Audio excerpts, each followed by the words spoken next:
आपको नहीं चाहिए ना स्वर्ण भवन, तो ठीक है, हमारे नाम कर दो।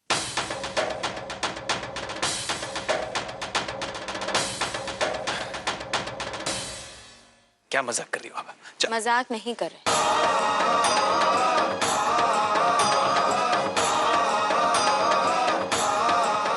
वैसे भी आप सबके लिए स्वर्ण भवन तो संस्कृति की धरोहर है, फिर आप इसे बिकने कैसे दे सकते हो? वो तो हम सही समय पर आ गए और हमने कनिका को स्वर्ण भवन बेचने से रोक दिया, वरना आज तो आप सब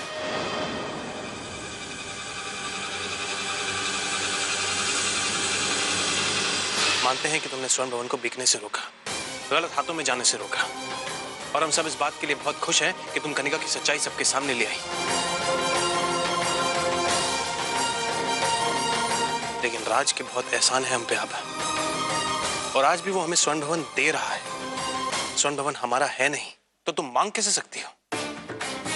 और अगर तुम्हें याद हो तो एक समय ऐसा भी था जब पापा ने स्वर्ण भवन तुम्हारे नाम कर दिया था, लेकिन तुमने ऐसा नहीं चाहा, क्योंकि तुम्हें लगा कि परिवार में ऊंच नीच हो जाएगी। तो आज क्या हो गया? करण, आभा बिल्कुल सही कह रही है। क्या सही कह रही है? और मैं देख रहा हूं कि आप हर बात पे आभा का साथ देती हैं।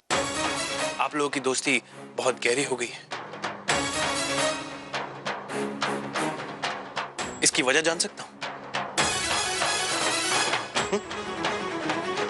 नहीं करण, वो करण, आभा जो करती है वो बिल्कुल ठीक करती है।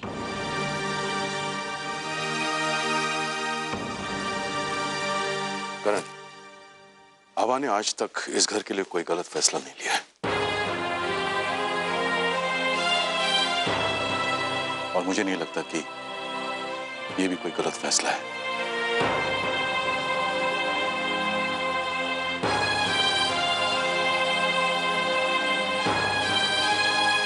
और मैं इस घर का सबसे बड़ा सदस्य हूं, और मुझे कोई आपत्ति नहीं है।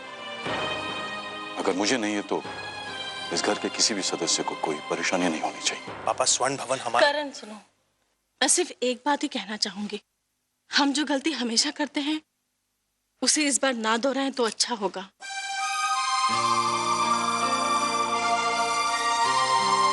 हम लोग हमेशा आभा को गलत समझते हैं, लेकिन अंत में यही सही साबित होती है। वैसे आप लोगों के बीच में मुझे बोलना तो नहीं चाहिए, मगर आभा ये जो मांग कर रही है ना, वो गलत है। इस घर की बहू है वो, और अपने ससुर से ऐसे कैसे मांग कर सकती है वो? मामी जी, आभा जो कह रही है वो ठीक कह रही है। देखिए, ये बात हम सब लोग जानते हैं कि आभा इस घर की केवल बहू नहीं है बल्कि कुल वधू है।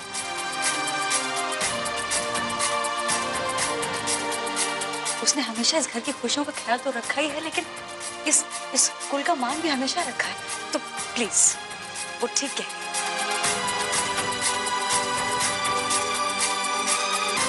सही बात है करण। अगर स्वर्ण भवन किसी का होना चाहिए, अगर किसी को हक है, तो वो आभा को ही है। हाँ करण, और आभा के अलावा और कोई जिम्मेदार भी तो नहीं है इस घर में।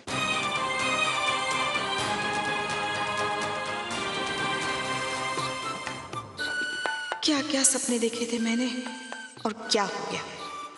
स्वर्ण भवन इस स्वर्ण आभा के हाथ लग गया, और तू तो बस लार टपकाती रह गई शीतल। अब इस आभा से दोस्ती बढ़ानी पड़ेगी तुझे। तुम ठीक कह रहे हो राज। जब इस घर के सारे सदस्य इस डिसीजन से राजी हैं, तो मुझे लगता है तुम्हें स्वर्ण भवन आभा के नाम कर देना चाहिए।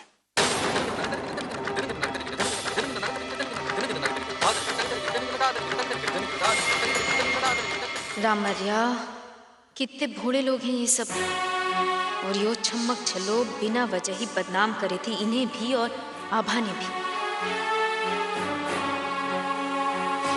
कितनी काबिल, कितनी नेक होगी बा आभा, जिस पर इन सबको इतना भरोसा है।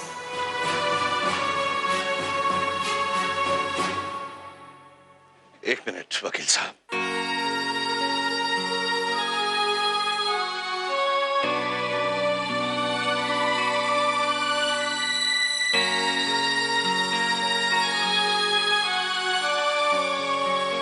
हम ये जानते हैं कि लालच हमारी आभा के संस्कारों में नहीं। हम ये भी जानते हैं कि जिस वजह से आभा ये धरोहर अपने नाम करवाना चाहती है, ये जिम्मेदारी अपने कंधों पर उठाना चाहती है, हमें ये विश्वास है कि वो ये जिम्मेदारी पूरी श्रद्धा, पूरी ईमानदारी से निभाएगी।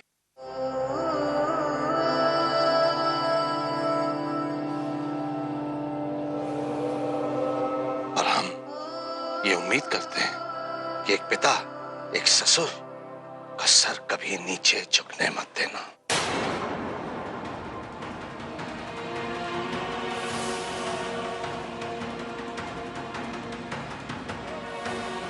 ठाकुर साहब, मुझे आभा पर पूरा भरोसा है।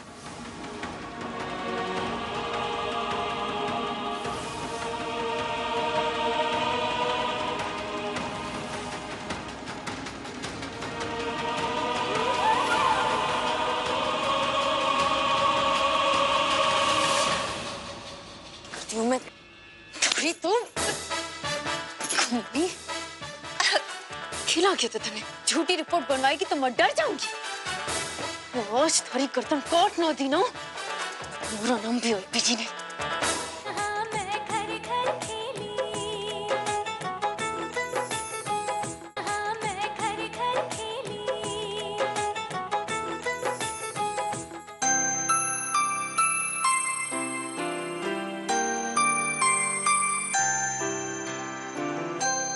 मन भी बहुत दुख हो गए, थारी माँ थारे से दूर हो गई। और धीरे धीरे माँ भी समझने लगी थारी माँ इतनी बुरी न थी जितनी वो छमक छल्लो बोले है। हमारी मजबूरी का फायदा उठाकर अपने ही घर वालों का बुरा करना चाहे। क्या तू भूल गई तेरे भाई का ऑपरेशन अब तक हुआ नहीं है? देख क्या लिखा है डॉक्टर ने। ऑपरेशन जितना जल्दी हो सके ना उतना अच्छा है। एक उम्र के बाद अगर ऑपरेशन हो भी गया तो भी तेरे भाई का भाव ठीक नहीं होगा। अब तो सोच तुझे ये नकली रिश्ते निभाने हैं या अपने भाई की जिंदगी बचानी है।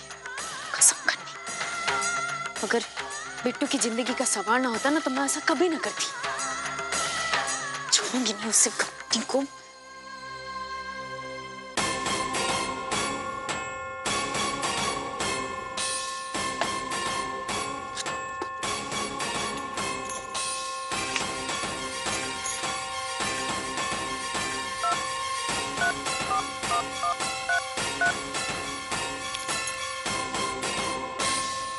हेलो, हाँ डॉक्टर साहब, हाँ वो आपने मेरे भाई बिट्टू की जो रिपोर्ट भेजी थी, क्या ये सच है कि उसका ऑपरेशन? कौन सी रिपोर्ट? मैंने तो कोई रिपोर्ट नहीं भेजी आपको। अरे आपने ये रिपोर्ट,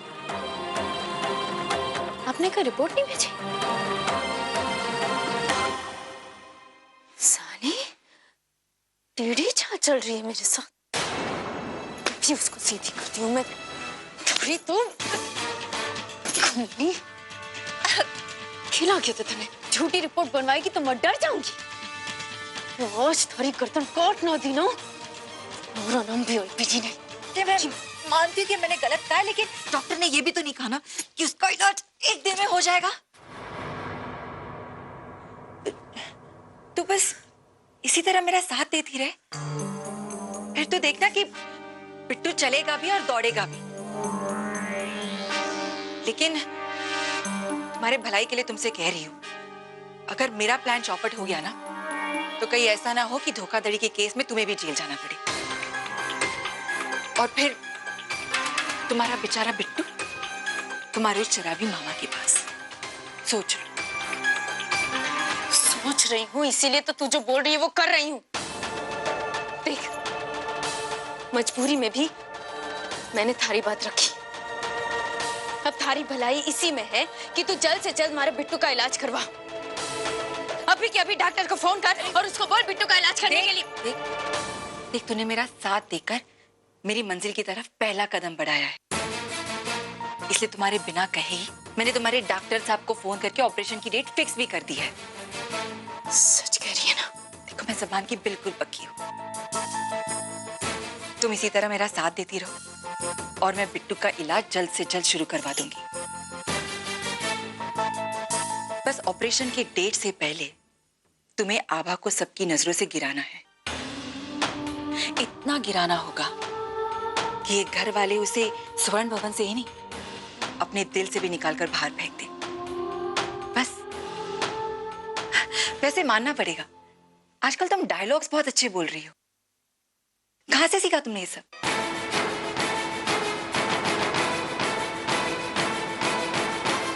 कुछ बातें दिल से भी निकलती हैं, सीखने की जरूरत नहीं होती। अच्छा छोड़ो ये सब बात, स्वर्ण भवन की चाबियां मुझे दे दो, मैं उन्हें संभाल के रखती हूँ। वैसे भी वो तुम्हारे कमर पर शोभा नहीं देती।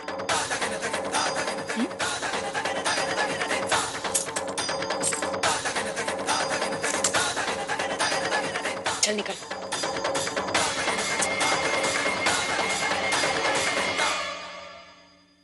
बहुत पछतावेगी तो चमक चलो। अलबेली ने एक से एक लोगों को सीधा किया, हरी बारी भी जल्दी आएगी।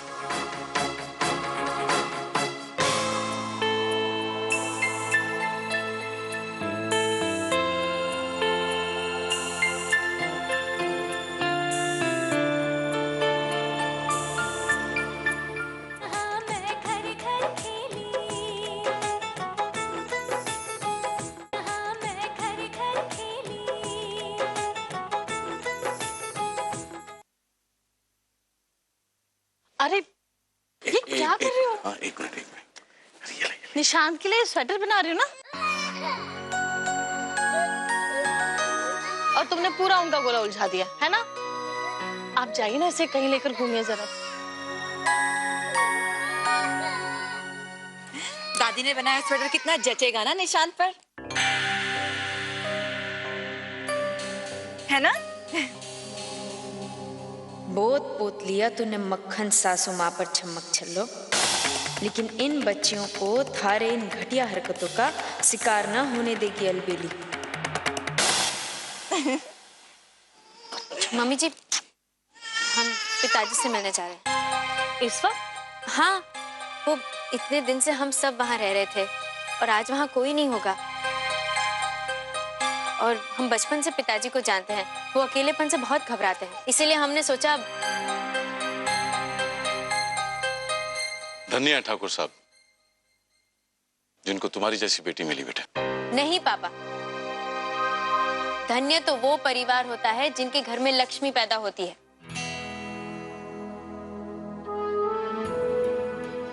हम सच कहें आपसे, पिताजी ने कभी भी हमें बेटे से कम प्यार नहीं दिया है। हमेशा प्रकाश भैया से ज्यादा ही प्यार मिला है हमें और लता दीदी को। हाँ लेकिन बेटा ये लोग ये बात समझ थोड़ी पाते हैं। हाँ पापा, वैसे माँ बाप के मन को, उनके सुख दुख को सिर्फ बेटियां ही समझ सकती है। और हमें पूरा विश्वास है अस्मी और पावनी बहुत काबिल बेटियां साबित होगी। बिल्कुल सही कहा आभा ने। मैं तो ये मानता हूं कि लड़कियां जो होती है ना, वो कई मायनों में ना लड़कों से भी बेटर होती है। अभी आप देश का कोई भी बोर्ड एग्जाम देख लो, टॉपर कौन होती है? हाँ, हमेशा लड़कियां।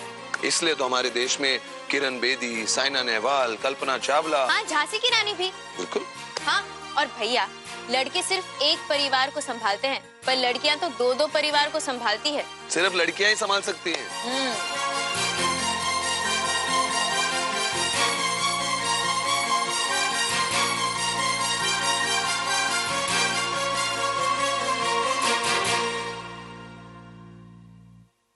आभा, आते वक्त मार्केट से 2 स्वेटर के लिए ऊन के गोले ले आना, और सुनो प्यारा सा कलर लेकर आना। अस्मी और पावनी के लिए मुझे स्वेटर बनाना है।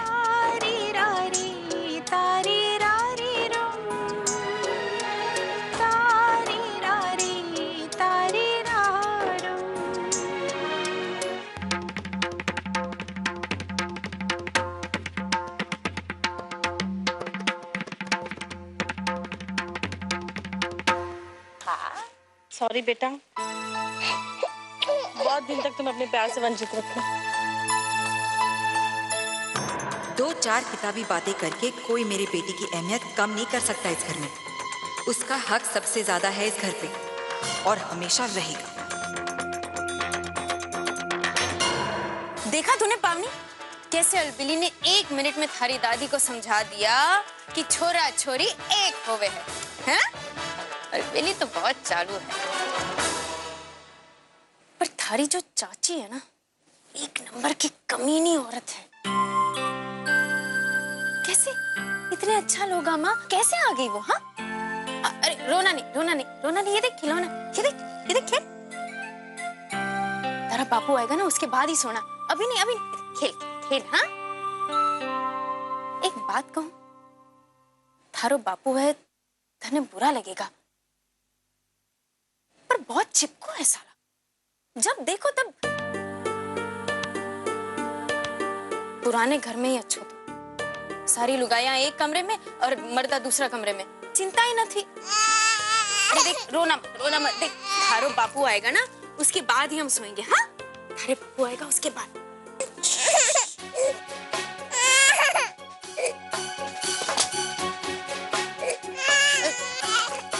सो जा, नहीं सोना, सो जा पावनी, सो जा। लल्ला लल्ला लोरी, दूध की कटोरी, दूध में बताशा, पावनी करे तो धीरे आराम से। प्यार से, इस तरह नहीं सोएगी।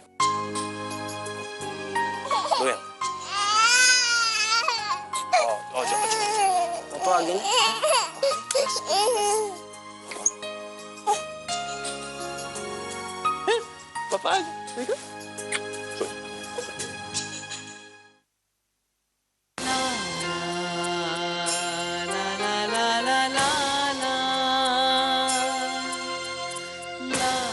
नहीं आ रही आपको?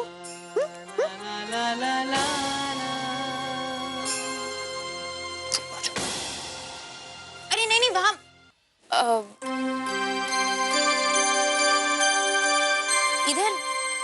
इधर सुला देते हैं ना पावनी को, वो रात को बेचारी रोएगी तो। पापा के पास सोएगा, पापा के पास।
मंगलसूत्र।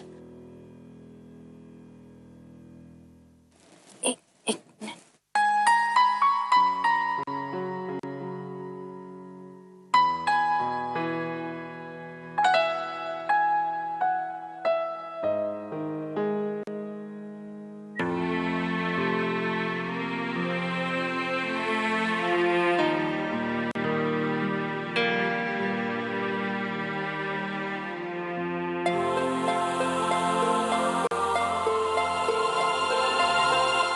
पहली बार तुम्हारे इतना पास होकर भी इतना दूर महसूस कर रहा हूं। अब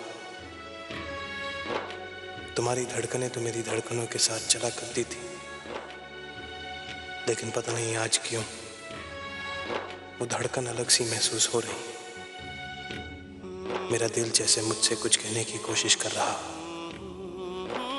कि तुम नहीं।